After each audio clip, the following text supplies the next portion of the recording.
So we have a game at the Olympiad against. Yeah, it was against Mcnab. He was a very tactical player, and he played King's Indian. And the game will be very funny. We'll see later on why. A lot of tactical tricks, a lot of pieces hanging, and so on. And finally, a very interesting end game after a very interesting middle game. We'll see, a lot of surprises. After g6, c4, he played move e5. Now, if you take in e5, you have nothing with white. Very little anyway. You have a small advantage, but usually it's not enough, you see. So after knight c3, you give him the possibility to play also a little bit more active after knight c6. Now we have to decide. Now we have to play d5, close the game, and we have a normal King's Indian, but good enough for black, Because if you don't play very precisely, black is coming very quickly, So, okay, now you play d5, now knight e7, and bishop e2. Okay, bishop e2 is the normal move, and now the alternative, instead of bishop g7, he could try maybe bishop h6, trying to get rid of the black bishop. White is a little bit better, but it's not very clear, If he has time to come later on with the king in g7, maybe he can resist, It's not very clear. White has a small edge, but not too much. Why should he try this? Because of the... Now the bishop is not so strong like before in some other games that we could see before. Here. Now if you put the bishop in g7, he is a little bit passive for the moment. Later on, we'll see the difference in our game. But if he had time to play bishop h6, it's a little bit risky maybe after bishop h6.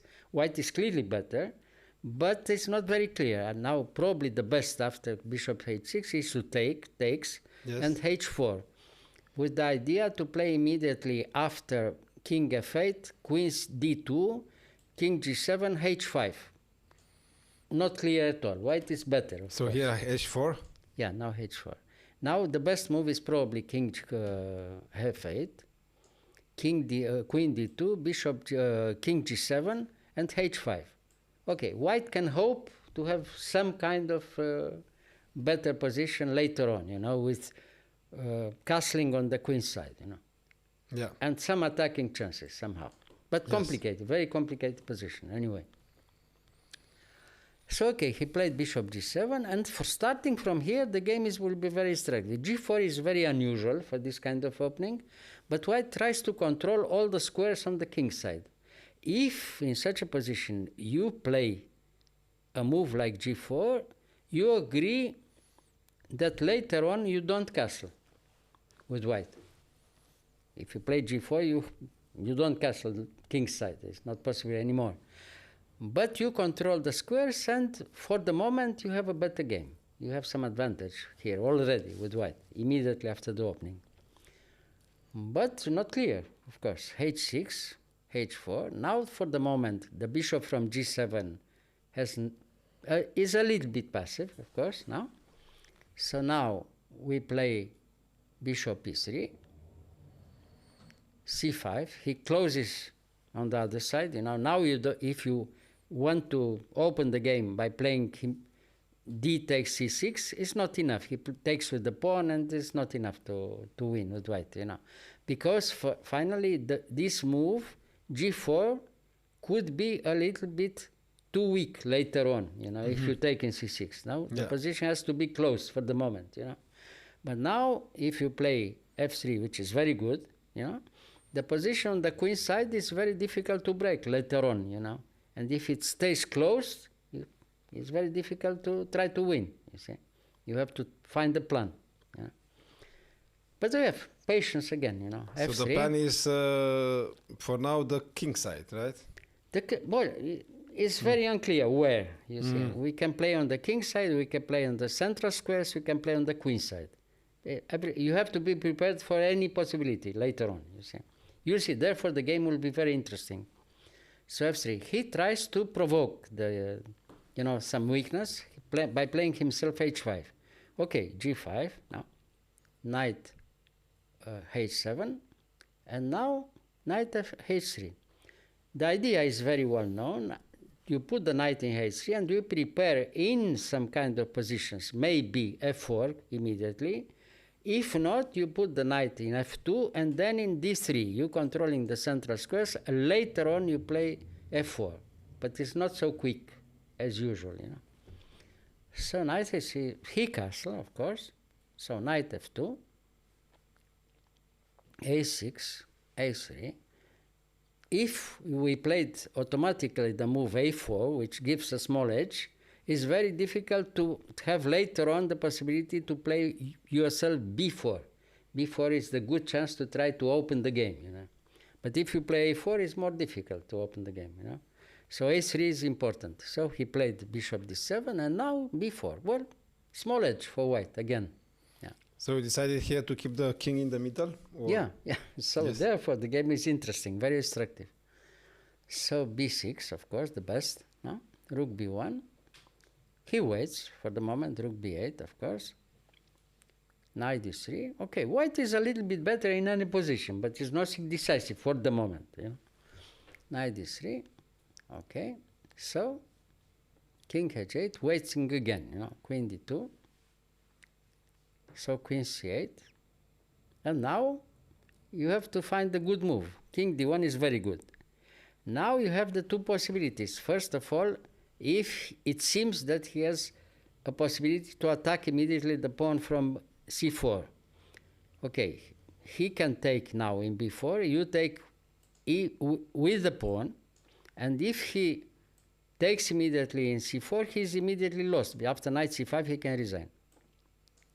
Why, the queen is trapped? Yeah.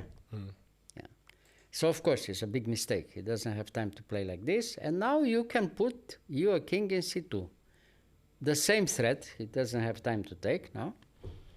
And now you have already the king there. It seems that the king in c2 is more or less a little bit unusual. Yeah. But it's okay. There's no threat at all against your king. So, therefore, now you can open the game, you see. First of all, you are forced to take in c5. Okay, he takes back. And now you open on the other side. You play f4. So therefore, I told you, you have to be prepared to play everywhere. On the king side, in central squares, on the queen side. It's very active everywhere. Yeah. But you have to calculate very well. So, okay, he took him. Well, black has some problems, let's say. Now he had to take in f4, because if we can take first in e5, the position is destroyed for black. Has too many weaknesses. The pawn c5 is weak, the pawn e5 is weak, and all his pieces are on the king's side, but threatening nothing, So now he has to wait and see what happens. So knight b5 is all right, I took, and now we are threatening already to take in c5. You see? Rook takes c5, knight takes c5, both threats, because the queen is pinned. Oh, the queen is pinned, yes. And now, finally here, we have another game. From now on, the game will be very interesting. It seems that white is almost winning, But actually, the game will be very unclear, you see, because now maybe our king from c2 will be a little bit weak later on. We'll see. So now he doesn't give the pawn. Yeah, for me, it looks very dangerous. This. Well, it seems, but it's not too dangerous. But we have to calculate very well, you see. Yeah. So now, starting from here, the game will be very interesting. Now I took the pawn in c5. He played queen e7, attacking the rook and attacking the pawn from e4. Now. Yes.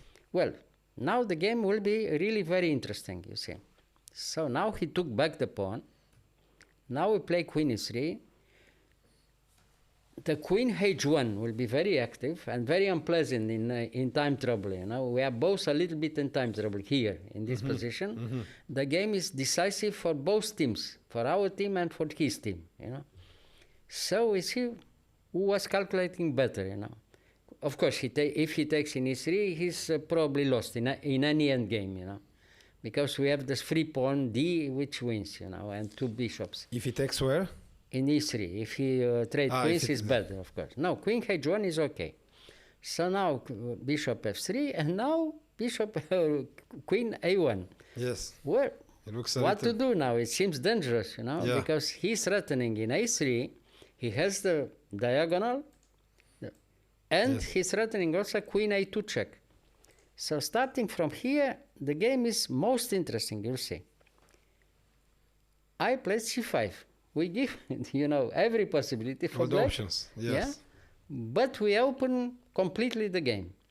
And from now on, he attacks the rook. It seems if you move the rook, it's very unclear because he has a decisive tempo, knight f5, attacking the queen and threatening knight d4 check. Yes. So from now on, it's move by move again, as I told you. But to play move by move, you have to give the exchange in c6. But it's okay, it's good. So Yes. now we take the pawn in d6 with the pawn. C takes d6. Now, if he takes the rook, it's clear white is winning because we have the two central pawns, and the twins by force in any position, So knight f5, the last hope. Queen c1, the only good defense. But now after queen c1, knight d4 check, and everything is hanging again. What to do? Okay. Ah, okay. And now king d1. But now look, the rook is attacked, the bishop is attacked, and black plays in such a position. Yeah. Time trouble also. You have to see what happens in every position. So this bishop actually is hanging here. Well, everything is hanging, I told you. Yeah. And now he plays queen a2 again. He gives you the move, but what to do? If you make one small mistake, you can maybe even lose with white here, you see? So now you have to play precisely. And the best move was, what did I play? Queen b2. It's unbelievable, such a move, Queen b2. With every piece hanging, white tries to trade queens, but now he's forced. What to do? He has to take in b2. Yeah, I took, Yes. and now he can take the bishop in f3, but if he takes the bishop, he loses immediately. Why? Because of d7. And d7? white, yeah, and white makes a queen. Makes queen here. Yeah. Because Rook also c8. this knight can hang after he takes here. No, it doesn't matter the knight. The pawn is important. The d7 and you make a queen. You take the rook actually. Yeah, He has to sacrifice the rook. Yeah. So, of course, rook d8. And now, after rook d8, we give again something. We play first bishop e4, no? Yeah. Again, he couldn't take in c6, was Because immediately two pawns. lost, no? Knight b5, but after knight b5, he was threatening knight c3 check, Well, time trouble. The position is actually lost for black, but you have to move very quickly and win, with white. You see. In time trouble, this is different. Time trouble or without time trouble is completely different, So, okay, he took the pawn. Now the position is completely winning because everything is protected and white wins by force, The knight is trapped here. Well, even if he doesn't lose the knight, the position is completely winning for white. So after bishop d3, knight f8, bishop d2, okay. Rook b8, he tries to win the knight. And knight a4, the most precise. Probably wins also with knight c4, but knight a4 is even better. Knight a4. And here he played knight d7, the only move. And after knight c5, we are threatening again to have a central pawn which wins. The d pawn wins in every position. I told you, if we have time to push the pawn to d7, wins immediately. So after knight e5, again we took the pawn. We agree to give again the rook from c6. Well, in every position, the rook is there to be, to be sacrificed, to be taken. Yeah. But in any position, white wins immediately if That's he happened. takes the pawn. Okay, so he played knight b5, and finally we had time to play d7, and he resigned. Yes, he resigned here. Yeah, very, very funny position and very funny game, Yeah. True. Yeah. And that king look very exposed there. But Very actually exposed, but the king is okay. But you have to be very, very precise until the end. If you make any small mistake, you can even lose the game, because it's very complicated. and is not only played for yourself, it's played for your team, and that makes a very big difference. If you lose such a position, for instance, you can lose the match, and that makes a difference in Olympic Games. You know. So this was Romania versus USA? No, Scotland, I think. Scotland? Yes. Mcnab was from Or Scotland. Ireland, I don't know, Ireland or Scotland. Yeah. But most unusual, the game was very, very, very funny, you know. Funny and beautiful. Yeah, very beautiful. All right. Thank you, Mr. Gheorghiu. You're welcome.